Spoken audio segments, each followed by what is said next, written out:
Hey friend, so first and foremost, I need you to share this video. We need to raise awareness to what took place in Cabo, Mexico with a friend who went out on a vacation with her friends and was pronounced dead within 24 hours of arriving. Now, the friends say that it was because of alcohol poisoning, but we're going to talk a little bit more, not to impede on this investigation because I know that it's open at this time, but we're going to talk a little bit more about what happened to raise awareness for friendship trips and along with the type of friends that we choose to go out with or even be friends with in general, y'all. My name is Samantha D. Liberal. I'm a friendship coach and I'm the friendship enthusiast, and I'm passionate about this, and it saddens me so much to even see this happening right now in 2022 in this manner. Now, this isn't the video, but this is a screenshot of what took place in Cabo when this situation took place. Now, there's a few things that I want us to think about before we even get into talking about this, because we only got a little bit of time, okay? Now, number one, this wasn't just a female thing. This wasn't just a girls' trip. There were male and female on this trip. This is very important because we're going to raise awareness to one important key factor that I need y'all to think about, okay? Because I'm going to keep it buck and I'm going to keep it 100 with y'all on this one. Number two, in the video, she was found naked. Now, obviously, we don't know what that meant. She was in Cabo. Maybe she wanted to be free. So be it. But that is an important thing to consider because the fight ensued even with her being naked and everyone appeared to be clothed. All right.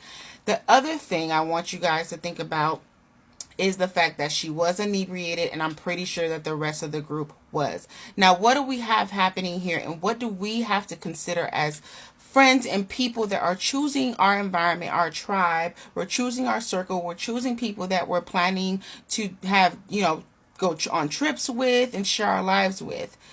Don't connect with people who pick on you. A lot of times we misconstrue someone picking on us as them picking us and just playing around. Oh God, we just playing. Oh well, we just playing. No, you need to take those things very serious, because I'll tell you this, as unfortunate as the situation is, she saw the signs. Okay, it's so unfortunate. I don't want to have to be this real, but I have to be this real if it's going to save your life. She saw the signs in the clubs that they were going out on. She saw the signs in the text, in the group chat. She even saw them fight before. I'm pretty sure this has happened before. This is not the first argument.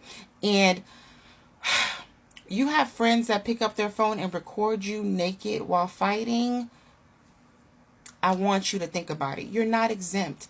Whatever you see your friends capable of doing to another human being, they can do it to you. So how do we avoid situations like this? We pay attention to the signs and we let go of people who really don't honor or cherish us. I am not in any way or shape or form impeding on the investigation. I'm just presenting information that has been presented online and surfaced randomly online. So I do investigations, and I understand the dynamics when it comes to friendships. We don't have any information about who identifies with what in terms of gender roles, but it's something to think about as we move along in this conversation. Some of the fundamental things we need to look at in our friendships so that we don't put our lives at risk or be in situations like this. Whether it's in a club or restaurant, it doesn't matter. How do they pop off when they get upset? Another thing, how do they treat each other? How do they treat their other friends? How do they treat their family members? Look at these things. How do they make you feel? What do they say? What type of verbiage do they use? And these are things to consider when you are building friendships. And I know it's all fun and games when we're laughing and we're having fun, but listen, it's not cute when it gets dangerous, right? And you can see in the video that it seemed like a regular thing. I mean, they didn't care that she was naked. They didn't care that she was getting assaulted in the moment. And I'm talking about the people in the room, right? So these are things to consider when your friends that you went out with and they post a picture of you being laid out and drunk, or even sharing it in the group chat, to be quite honest, is a good indicator, quick indicator of what type of people you're dealing with. Because guess what? My friend gets drunk in the club, and this, I'm talking about when I used to be out here in these streets, we're going home. And we need to consider these things every single time. And they might think you're too serious. They might think you're not fun. They may think you're the party pooper. But baby, I'd rather be a party pooper, and I'd rather be the one that's considered not fun and keep my life and be safe. But I was a fun friend. But I didn't play when it came to safety. I didn't play when it came to bullying, and I did not play when it came to character, right? So what do we do in situations like this when we're going out with friends or we want to choose the right people to be around? And I listed a few already, but I want you to consider even further as well. Y'all not gonna want to hear this, but I'm gonna keep it buck. I'm gonna keep it 100 with you guys. If you're calling a male friend who identifies himself as anything else other than a male, or he's on the feminine side or whatever, you calling him bestie, understand that you are now competing against some form of the feminine energy. That's just what it is, right? And I'm not saying you can't have these type of friends, but if they don't have love truly rooted in their hearts, okay? If they don't have love truly rooted in their hearts, they're going to envy you. They're going to be jealous. Needless to say, this isn't just a feminine thing. The men can be jealous too. The men can set you up too. And honestly, I've seen with my own two eyes, I've seen men who identify themselves as women, cool, fight with other women as if your masculine power just goes away. It doesn't go away. And honestly, quite, it's not fair. Why do you feel like you would be exempt? We are not exempt from anybody's actions or their emotions when they're doing it to someone else. Actually, you're showing me exactly what you're capable of. And I know I'm special, but I'm really not that special. When you, one day, if I say the wrong thing to you, if I make you feel the wrong way, if I rub you the wrong way, you're going to pop off, and you may pop off the same exact way that you pop off on the other people we saw when we went out, right? On a regular friendship trip, usually it's like, okay, within a couple of days, something happens. Maybe we don't agree on the excursions. Maybe I don't feel like getting up. You want me to go here. I don't want to go here. We didn't agree to do this. We're unplanned. Everybody's all over the place. You're too drunk. You're too this.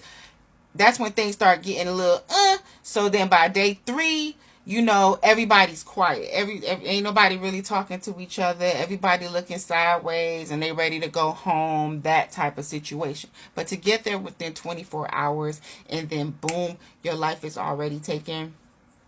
That's a key point, and it's very questionable as to what was the root and what was the foundation as to what happened. So the video surfaced. You would say, well, who in their right mind would post a video like this knowing that there's an open investigation? No, this is what happened. So while it was happening, they thought it was cute to either go on Snapchat or whatever platform they felt like going on to post the humility. They're trying to embarrass this person. They didn't care she was naked. They didn't care what was going on. And then you could hear the guy in the background saying, at least fight back. You know what I'm saying? And it's like, these are your friends. These are the people you went on a trip with. You know what I'm saying? Telling you to fight back, encouraging a fight. And this is a guy on top of that. And obviously there's some feminine energy there. But like I said, I already talked about that. Y'all be careful calling these men who identifies whatever they want to identify as bestie, because that's a whole nother ball game, right? And y'all know the internet. Y'all know this world. We are going to screen record quickly. We're in an age of exposure. We're in an age of screen recording, screenshot, sent, viral. That's the age we're in right now. We have to be safe. And in this particular situation, we want to share a video like this simply because we need justice to be served. Find the right people to travel with. Some friends can't travel with you. Some friends can't. Some friends are just made for you to just have a great conversation with, and they pour into you in such a way that no one else can, and then you keep it moving. And then you got some people that you just flat out are not supposed to be connected to. And of course, there's a spiritual aspect behind all of this that I can't even dive into right now, but I do plan on really having an open forum with everybody. I think this is a discussion that we need to have now more than ever, about these situations, how to prepare, how to position yourself with the right people, how to feel safe and still have fun. What is God telling you? What is your spirit telling you? How do I even use discernment? How do I feel peace about what's going on? If you'd like to keep up with more friendship advice, more friendship tips, my name is Samantha D. Liberal. I'm the friendship enthusiast, your friendship coach.